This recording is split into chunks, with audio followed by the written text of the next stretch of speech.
Selamat pagi Bu Dian. Selamat pagi buat Dimas. Makasih Bu Dian udah ngeluangin waktu. Iya, Sekarang sama-sama. kita mau bahas apa nih Bu sekarang? Ini Bu, saya pengen tahu lebih lanjut itu tentang bagaimana penyusunan sama penerapan PPI dan juga dengan melibatkan IFSP. Nah, itu agar kebutuhan peserta didik berkebutuhan khusus ini bisa terpenuhi. Terus hasil seperti apa yang mau Ibu capai? Saya pengennya ada langkah-langkah jelas dalam membuat PPI ini sesuai kemampuan awal yang dimiliki oleh anak berkebutuhan khusus tersebut.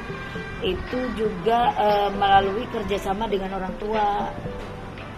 Emang kondisi siswa Ibu sekarang seperti apa? Dia sih mampu ya, anaknya bisa mengikuti kegiatan sederhana. Cuman dalam berkomunikasi itu harus berulang-ulang. Kemudian juga masih beberapa kegiatan masih perlu bantuan, masih kurang mandiri gitu. Konsentrasinya juga masih kurang, harus diingat-ingatin terus gitu. Kan Ibu mau nyusun PPI ini. Kira-kira data apa aja yang udah Ibu punya? Saya punya hasil observasi, ada kemudian hasil kemampuan awal, tes awal juga ada, kemudian catatan perkembangan hariannya juga ada, dan juga ada hasil wawancara dengan orang tua. Dari tadi hasil observasi, ya kan, hasil assessment yang Ibu punya itu, kira-kira kekuatan utama yang dimiliki anak itu apa?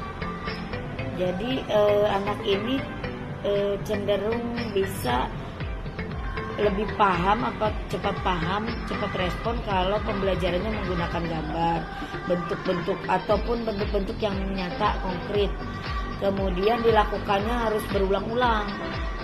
Jadi pengulangan. Nah, itu biasanya lebih tertanam gitu. Dan itu rutin dilakukan. Gitu.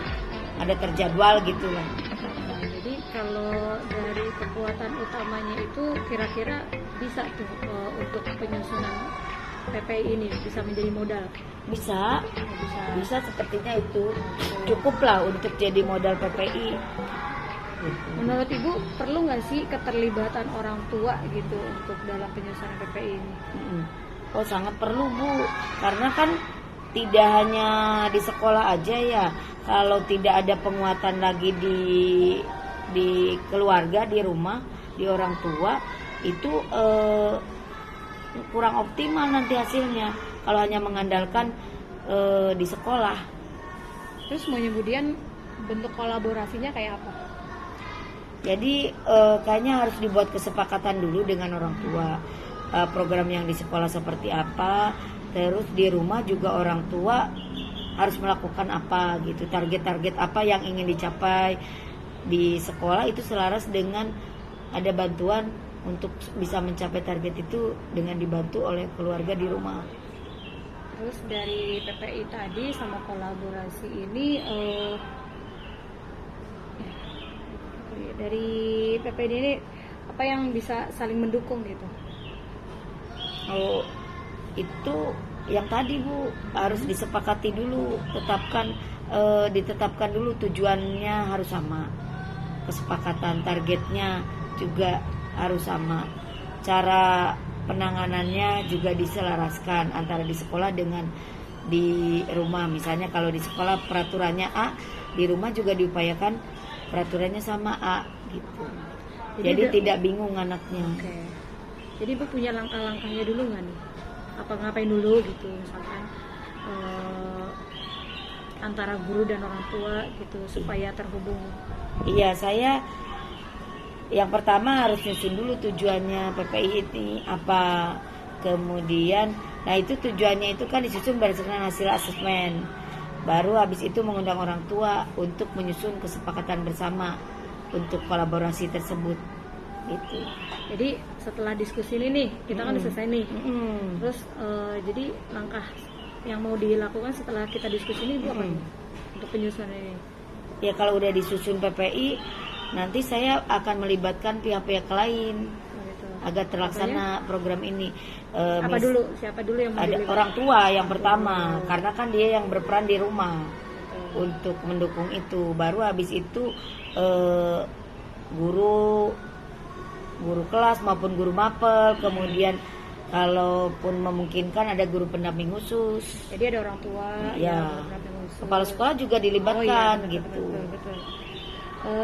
Kalau perlu ada, kalau misalnya dia itu ada konsultasi dengan psikolog juga bisa, atau dia terapi, ada program terapi di luar, itu juga bisa dilibatkan.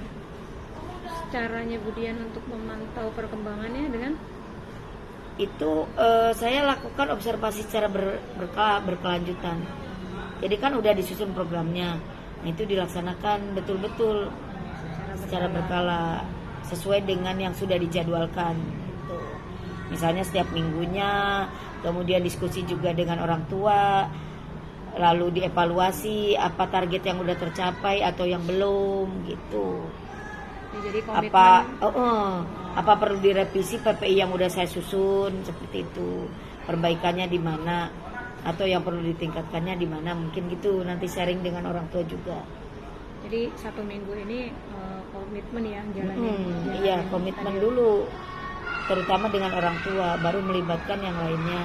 Itu. Baik Bu Dian, semoga sesi ini perencanaan Bu Dian berjalan dengan lancar ya. Amin, amin. Nah, nanti sesi selanjutnya nanti kita lihat nih perkembangan apa gitu loh yang didapat dari PPI ini ya. Iya. IFSL ini. Iya, nanti saya akan coba ini selesaikan. diskusi lagi ya. Iya, saya akan coba selesaikan dulu rencana PPI-nya, mengadakan pertemuan orang tua, menyepakati dukungan, baru sambil memantau perkembangan anaknya. Gitu. Ya semoga berhasil ya Bu Dian. Terima kasih Ya, banyak diskusinya sama-sama. hari ini. Terima kasih ya Bu, Ya, sharingnya ya Bu ya. Ya. Terima kasih. Nah, ngapa udah? Tinggal dia